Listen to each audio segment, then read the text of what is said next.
Hey everybody, this is Ryan, and if you have one of these, a dog, or you have little ones, children, this video is for you. So this little girl here tries to get around our house, tries to get around and get into all the kinds of stuff, and so we needed to kind of quarantine her to certain parts of the old house, and this right here does the trick. So you can see she is like, let me out, I'm in jail. So if she's crying. So if you are in a situation where you have either little ones or you have pets like Millie here and you don't want them to get into a certain part of your house, this is a gate, called a baby gate, called a pet gate, call it a gate, whatever you want to call it. This is going to keep whoever in or out where you want them to be. And so I'm going to give you a quick overview of this here gate.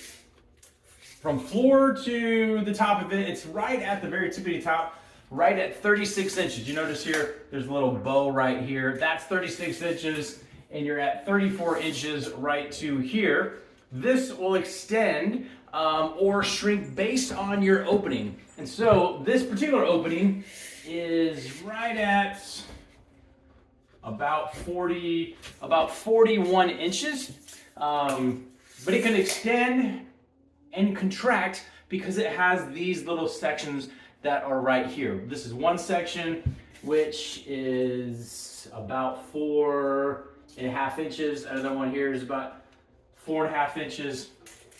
And these can be put either on either side. So these literally just slide out. There's pins that go here in the middle, and then these go here, and then these tighten down to kind of compress using just pressure onto either your sheetrock or your wood frame walls, whatever it is. And you don't have to worry about sticking something to the wall, ripping the paint off, drilling into something or anything else.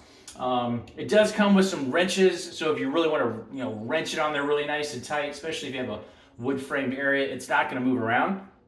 Let me give you a close-up here. So here on the top latch, it has a little pin here that will allow it to lift up and open and then shut. It also has a catch down here at the bottom, as you can see right here. And so it locks the bottom, locks the top, and it's not going to go anywhere if somebody's pushing on it.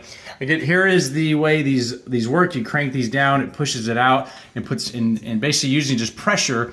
It's got a little bit of a spring setup built into it, and it will hold it into the wall there. So if you're looking for something that's definitely sturdy, it looks nice. This is definitely a nice metal finish. I think this is like an oil rub bronze.